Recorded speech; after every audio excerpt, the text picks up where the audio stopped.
Oke, welcome back to Millennial Bapak. Millennial bukan hanya bawa perasaan, tetapi juga bawa perubahan. Hari-hari ini kita perlu bawa perubahan ya, karena ya. Pasti dong. Kita nggak bisa namanya menjadi orang yang tidak bawa perubahan. Karena kenapa? Karena Tuhan kita Yesus Kristus hadir dalam dunia itu bawa perubahan. Walaupun COVID berubah variannya ya. COVID-nya berubah variannya. Masa kita nggak berubah? Iman nggak berubah kita ya. Iman juga harus tetap pada Yesus Kristus. Penuh dengan hadirat nih. Nah, hari ini kita akan ngobrol tentang pelayanan yang dimana nih gue udah pakai baju garis-garis nih. Kalau gue ini, yang di film barat ya. Iya. Kita akan ngomongin tentang pelayanan penjara di lapas dan di rutan. Oke, dengan narasumber kita adalah Pastor Gultom. Oke. Boleh disapa dulu Pak anak mudanya. Haleluya. Nah, boleh Pak Nando, silakan. Oke, apa kabar Pak Gultom? Baik. Luar biasa. Amin. Kok bisa Pak seorang pastor melayani atau enggak tinggal di penjara tapi melayani tetap tinggal di rumah. Seorang pastor, seorang pendeta kok bisa di penjara gitu? Mungkin kita bertanya kok bisa gitu, jelasin apa? Kok mau pelayan? Lebih tepatnya gini kali, kok dari banyak pelayanan nih Pak Gultom nih. Pak Gultom kenapa lebih milih pelayanan penjara gitu mungkin? Betul. Iya, semuanya berawal dari pelayanan gereja. Satu kali ada Kalapas dan Karutan meminta, pas pada saat itu acara Paskah, mereka minta tolong. Selanjutnya saya malah tertarik. Yang ada dalam pikiran saya, seperti firman Tuhan berkata, siapa yang memperhatikan mereka yang nggak punya baju, yang di penjara. Nah, saya tertarik dengan hal ini. Tertariknya banyak pergumulan. Konon katanya setelah di penjara, dia orang itu akan kembali lagi ke penjara. Itu banyak orang yang ngomong kayak gitu tuh. Iya. Tapi saya tidak setuju. Ternyata tidak seperti apa yang dipikirkan orang di luar sana. Oke. Katanya keras. Betul. Katanya tidak punya masa depan. Ternyata mereka sama seperti kita. Iya. Merindukan sesuatu yang lebih baik. Oke. Jadi bisa dibilang bahwa Bapak nih mau pelayanan penjara karena biar mengubah paradigma dan mengubah keadaan mental daripada mereka gitu lah Pak ya. Setuju. Saya rindu sekali mereka juga memiliki kesempatan seperti kita yang ada di luar ini. Kenapa?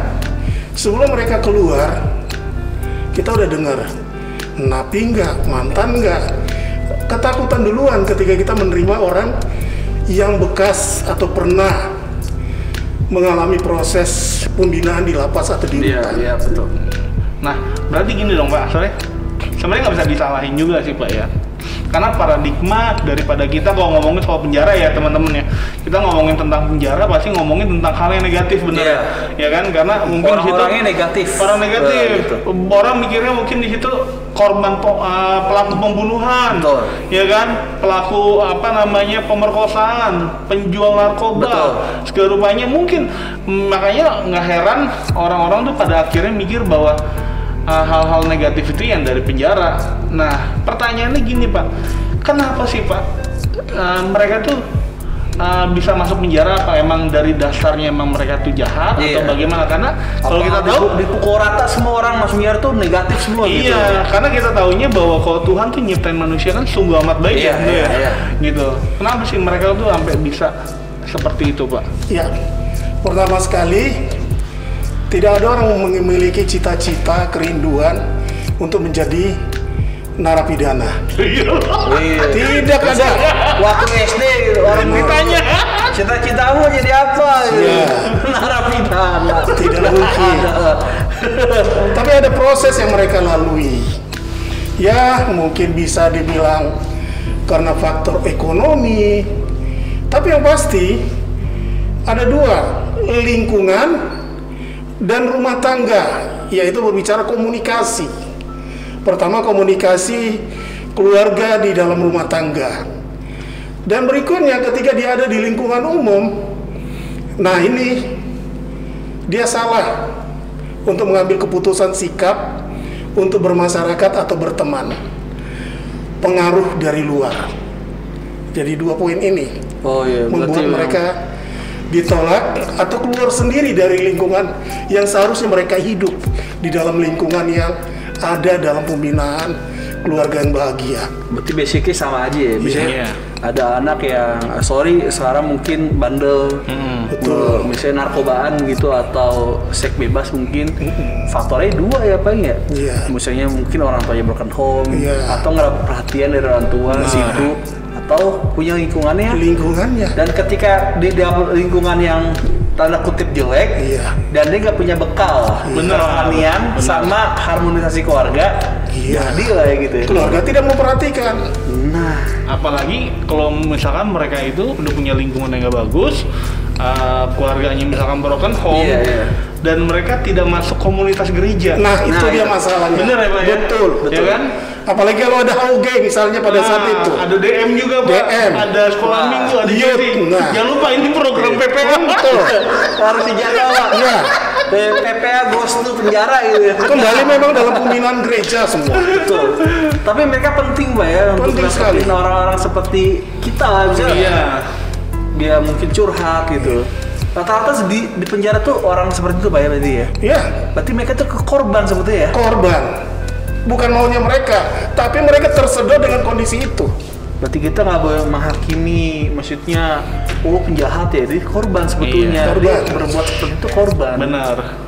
Karena pada dasarnya kalau juga kita menghakimi, sebenarnya kita lupa bahwa kita tuh juga punya kesalahan. Iya. Iya. Dan kita punya kesempatan loh. Punya Bisa- kesempatan, bisa. punya dosa juga. Iya. Tapi kelebihannya adalah orang yang suka menghakimi dosanya belum ketahuan. Iya betul.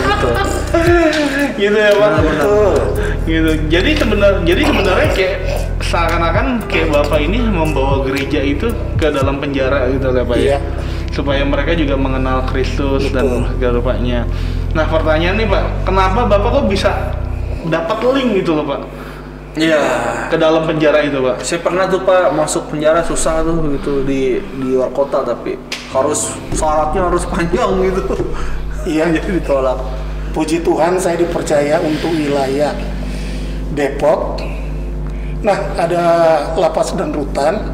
Nah, kebetulan pembina rohaninya sama dengan saya pernah pelayanan bareng.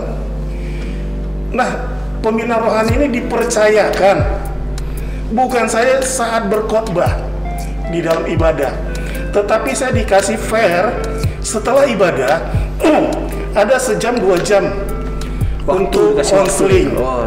Dari saat di sana mereka curhat, cerita tentang gimana jatuhnya, gimana memikirkan keluarganya. Oke. Saya merasa jadi, wah ini bagian saya, tanggung jawab saya sebagai anak Tuhan, sebagai hamba Tuhan. Kenapa?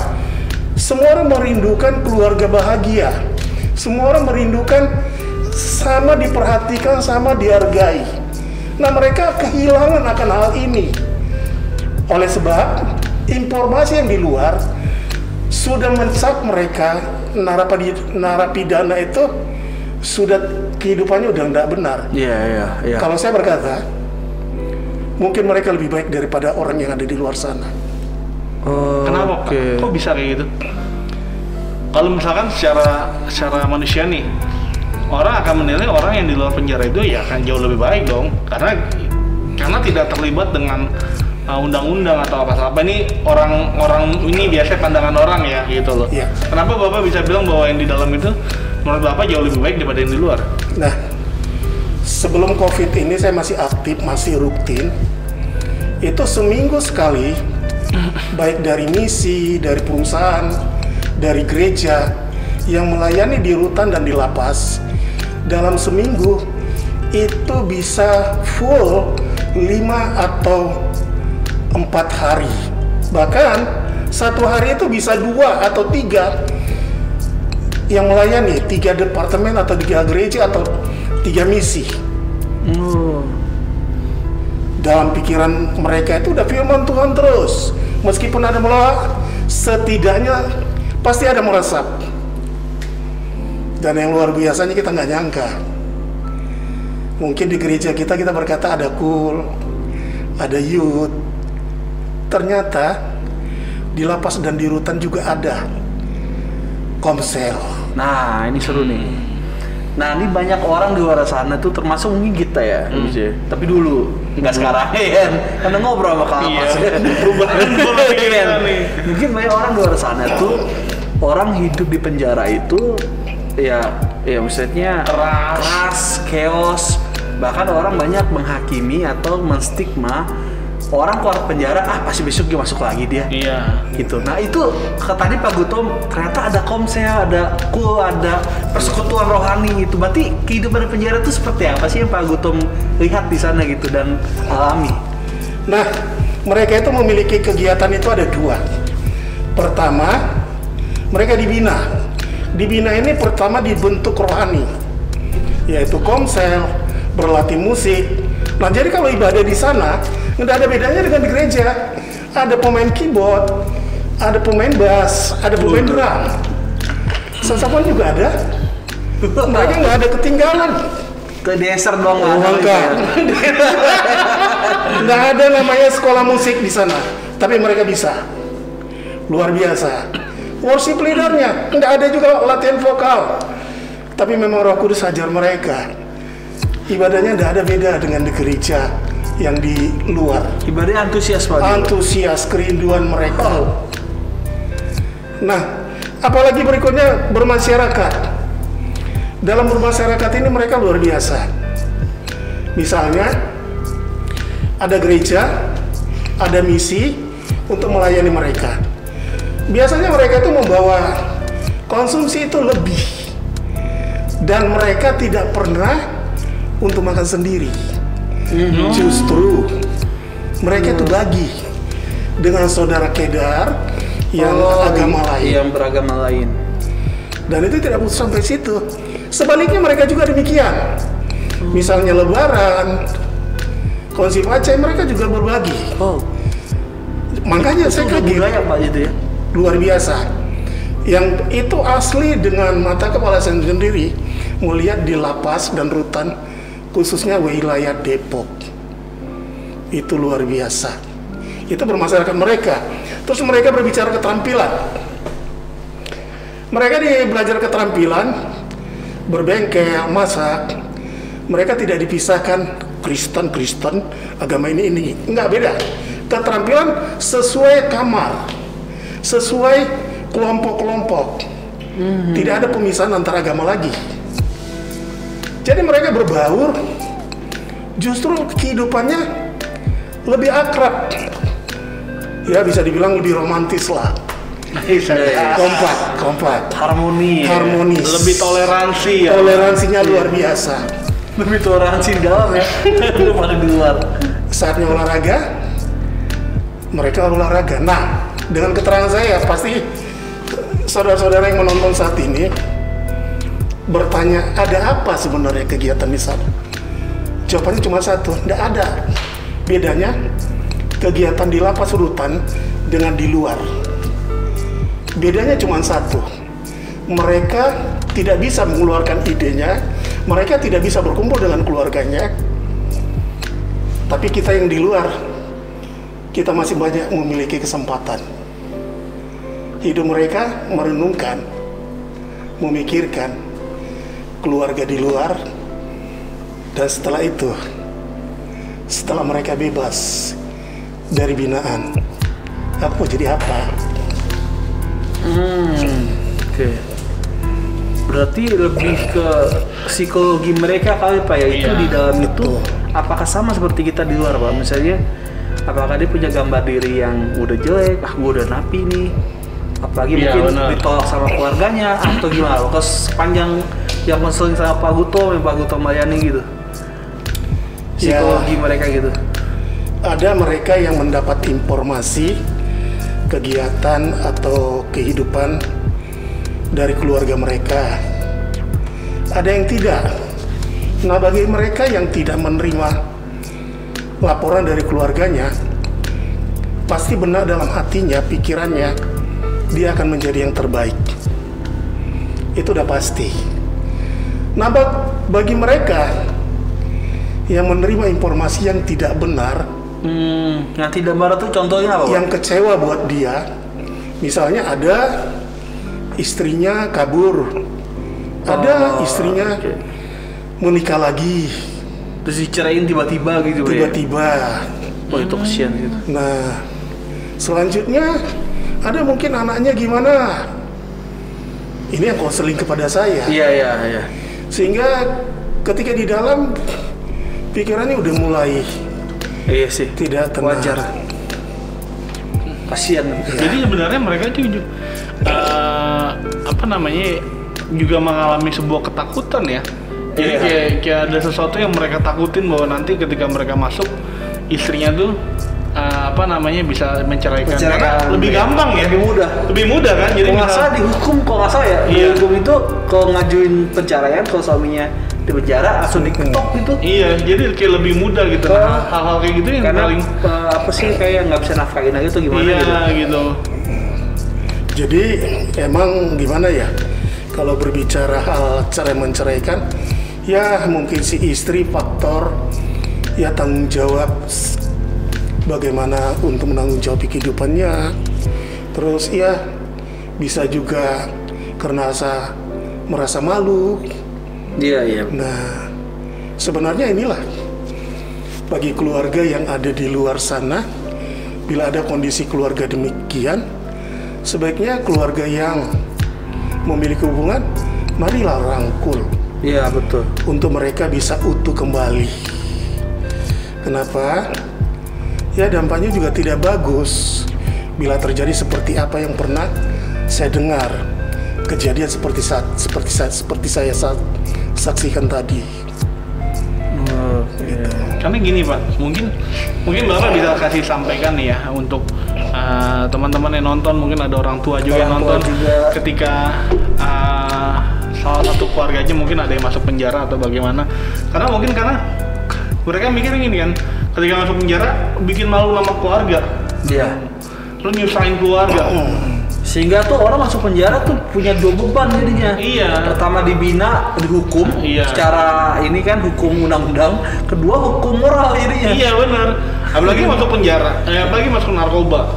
Berarti kan dia mau ikut sidang, mau ikut apa kan keluarganya tuh harus benar-benar berjuang. Jadi istilahnya orang bisa memaklumi kalau ketika ada namanya keluarga itu bisa menghakimi secara demikian bahwa wah emang kamu tuh bikin malu keluarga sampai kamu masuk penjara. Nah karena pola pikirnya tuh kayak gitu. Nah mungkin Bapak bisa kasih pencerahan gini Pak untuk mungkin ada yang bagaimana untuk menghadapi kejadian yang demikian gitu loh Pak. Ya khususnya keluarga kalau kondisi seperti ini, sebaiknya keluarga memikirkan juga masa depan mereka. Mungkin mereka yang sudah berkeluarga, gimana rumah tangganya. Mungkin mereka yang masih sekolah atau kuliah atau bekerja, mau kemana mereka jadinya. Sebab semua orang memiliki kesempatan. Masa kita tidak memberi kesempatan? Bukankah kita harus saling mengampuni, mengasihi? Ya itulah keluarga. Sebaiknya ketika kita memiliki keluarga yang ada di binaan lapas rutan, inilah saatnya kita untuk merangkul, bukan memanjakan. Kalau kita memanjakan kita nggak bisa ketemu kok. Tapi merangkul artinya ketika dia pulang, kita harus persiapkan, kita bantu dia berpikir mau kemana. Sebab pada umumnya nggak di mana-mana, kebanyakan perusahaan atau kantor atau usaha apapun, kalau udah dibilang wah bekas atau mantan napi, itu udah terjadi penolakan. Iya. Nggak bisa dapat ini ya surat keterangan baik ya. Iya, keterangan baik SKCK. Buat kerja gitu kan. Boleh, itu dapat, tapi tetap bisa juga dapat ya, Pak? bisa dapat, tapi kan mantan juga tetap ada. Iya. Oh, status yang melekat status, ya. iya. Nah pertanyaannya, kalau mereka terus penolakan begini, mereka mau kemana? Dan selanjutnya, tidak semua orang bisa berpikir, berpandang untuk memiliki usaha. Oke, ada orang berpikir untuk usaha. Iya. Apakah punya modal? Iya, nggak semuanya bisa. Tidak semua. Tetapi kita suka membatasi. Padahal kita nggak tahu. Bisa-bisa mereka yang lebih baik daripada kita. Iya. Saya, Oke. Lanjutin Pak. saya bisa Sudah. buktikan salah satunya. Ada beberapa yang sudah keluar. Ketika saya dalam pelayanan, saya kasih bina. Ada yang menjadi pelayanan juga, misi-misi. Ada juga yang sekolah teologi ya. Bahkan ada yang jatuh bangun itu tetap juga komunikasi kepada saya. Dia Grab makin merosot, Pak saya mau lakukan apa lagi? Saya tetap kasih semangat. Dia sampai dagang roti, jatuh bangun juga. Kadang saya berpikir apa nggak ada kesempatan lain untuk di Indonesia buat mereka bekerja di tempat yang lain, sehingga mereka harus bekerja seperti ini aja. Saya tanya, Pak kalau udah ditanya dulu di mana dulu kerja, kalau udah tahu saya mantan, udah deh pasti saya ditolak. Itu sih ya, yang memang harus dirubah sih pandangan itu ya. Benar. Karena bisa kemungkinan terjadi gini Pak, karena dia dulu punya beban seperti itu, akhirnya udah deh, gue jadi bandar lagi ini gitu kan Iya. jadinya. Karena nggak ada pekerjaan. nggak ada pekerjaan, Dia gitu. nggak bisa terima. Iya, akhirnya balik lagi kan Bandar ini lagi. keluar masuk. Bahkan ada yang kalau nggak salah ada yang mau masuk penjara aja karena di penjara dia bisa makan. Iya, Iya kan? bener. Kalau dua susah makan. Benar. Ada beberapa juga bercerita demikian Stik. Ketika komunikasi, kita ngobrol selesai ibadah, dia ngomong, saya bolak-balik Pak, udah ada 3 kali saya ngomong. Kenapa? 3 kali. Iya, saya pikir saya di luar ditolak, ya udah sekalian aja ngerampok Pak. Ngambil HP di mobil, jambret, nanti dikurung lagi, makan lagi, sama aja di luar sama di dalam. Gitu Wow. ya, benar. Dia Itu udah berpikir, nah. itu mentalnya ya, itu Itu harus di back through sih. apa ya, terkurung mentalnya terkurung. Benar. Gitu. Jadi kehidupannya hanya di lingkaran Iya, itu aja. Berarti memang penting sekali pelayanan penjara ternyata Pak ya. Ya, ini sangat perlu kita memperhatikan. Jadi banyak gereja-gereja menganggap ini sekedar saja. Nah, sekedar di dalam pelayanan, pemulihan, tapi sampai di situ nggak mempersiapkan apa yang harus dibuat. Satu kali saya pernah dengar ada misi membuka mereka sekolah penginjilan. Nah ini mereka yang keluar dari sini, ini yang ada menginjili sampai ke Ambon, Papua, ke Kalimantan. Mereka dipersiapkan kuliah. Saya lupa nama perguruan tingginya yang menteri kita sekarang ini memberi kesempatan buat mereka. Jadi mereka itu kuliah dalam seminggu 2 atau 3 kali mata kuliah penginjilan teologi.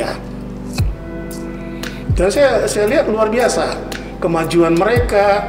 Terus saya lihat mereka memainkan semua alat musik bisa, memimpin pujian bisa. Bila tidak datang si pembicara, si pengkhotbah, mereka sendiri juga bisa. Itu luar biasa kan. Nah, bila ada gereja, kantor, perusahaan yang terbeban untuk mempersiapkan mereka, mungkin lapangan pekerjaan atau kesempatan untuk sekolah, pelayanan saya yakin banget mereka akan terpacu. Bahkan cita-cita mereka merasa tidak pernah putus. Betul. Apa yang kita harapkan, mereka bisa menjadi barang contoh bahwa mereka bisa menjadi yang terbaik. Jadi sebenarnya mereka itu kayak perlu dipulihin ya Pak ya. Iya, iya. Ya, dipulih terus dan juga dirangkul. Pandangan orang lain juga harus dipulihin. Betul. Iya, betul. Gitu. Nah mungkin yang terakhir nih Pak, ada gak pesan-pesan Bapak untuk orang-orang yang sudah bebas, orang-orang yang masih di dalam, Iya. dan untuk masyarakat luas, gitu Pak? Iya. Boleh dikasih tahu pesan-pesannya Pak? Ya, harapan saya buat kita semua yang ada di luar, artinya bukan di lapas atau di rutan, mari kita rangkul mereka. Mereka itu bukan seperti apa yang dulunya. Saya pastikan, khususnya di dalam pelayanan saya pastikan untuk wilayah lapas dan rutan, khususnya Depok, saya yakin banget mereka itu sudah siap. Mungkin kalau dikasih pekerjaan, tanggung jawab, mereka pasti bisa menjalankannya. Karena mereka membutuhkan ada orang yang merangkul dan memberi kepercayaan buat mereka. Iya. Dan mereka pasti menjadi yang lebih baik. Itu saya yakin banget. Mereka pun yang sampai saat ini masih komunikasi kepada saya, kalau dilihat usia mereka di atas saya, ada juga yang di bawah saya. Mereka tuh betul-betul sangat menghargai waktu yang diberi kesempatan buat mereka, dan mereka berharap. Dan buat rekan-rekan baik yang sudah ada di masyarakat umum, baik yang ada di warga binaan, lapas dan rutan, bukan saja di Depok, mereka ada di seluruh Indonesia. Saya mau kasih contoh Depok, khususnya rutan dan lapas. Mereka itu punya cita-cita, keinginan menjadi yang terbaik, bukan cuma kata, bukan perkataan. Mungkin satu kali mereka akan melayani saudara. Wow, amin. Karena mereka sudah bisa saya katakan ada di beberapa provinsi mereka mengikuti pelayanan misi di penjara. Jadi hamba Tuhan, Pak ya? Jadi hamba Tuhan. Sedap. Saya percaya, saudaraku, percayalah, Anda itu bukan dinilai seperti apa yang pernah dengar, tapi perlu buktikan bahwa Anda itu bisa yang menjadi terbaik, bisa menjadi contoh, bisa menjadi berkat. Kenapa? Lewat kehidupan Anda menjadi yang terbaik, rekan-rekan Anda yang di luar sana, yang bukan satu lapas dan rutan, mereka akan dinilai lebih baik lagi. Iya. Apa yang sudah diberi kesempatan, hargai dan gunakan. Bergantunglah sama Tuhan Yesus. Jangan andalkan manusia. Yang tidak mungkin bagi manusia, tidak mungkin bagi Tuhan, tidak mungkin bagi manusia, itu mungkin buat Tuhan. Semangat, percaya, Anda pasti menjadi yang terbaik. Cakep. Jadi kita perlu garis bawah ya Pak ya. Ternyata kehidupan di penjara itu bukanlah seseram apa yang masyarakat luas pikirkan. Tapi kalau kita ngobrol di sama Pak Gultom, ada komselnya, ada main futsal di sana, ya kan, ada apalagi volley ya Pak gitu. Dan itu benar-benar ya kayak masyarakat gitu loh, nggak ada namanya kayak nggak ada namanya kayak hal-hal yang serem kayak gitu, normal gitu. Dan saya sama Kanando juga pernah ini ya, bukan main, pelayanan di penjara. Cipinang waktu itu. Dan mereka aja susah banget ya. Iya. Handphone diambil, lewatin berapa screening dan segala rupanya. Tapi pas masuk ke dalam, itu kita ngerasain nggak kayak di penjara gitu. Dan mereka orang-orang yang baik, orang-orang yang membantu satu dengan yang lainnya gitu. Jadi ya dan luar biasa. Jadi kita jangan punya pemikiran yang negatif lah sama mereka. Betul. Di penjara ternyata tuh masih ada harapan. Jangan kita matikan harapannya dia. Gitu. Jadi ya kita sama-sama ciptaan Tuhan, dan setiap kita perlu yang namanya diberikan kesempatan. Oke? Itu aja dari kita. Thank you banget udah nonton Milenial Baper. Terima kasih Pak Gultom udah mau jadi narasumber, dan semakin diperluas. Benar.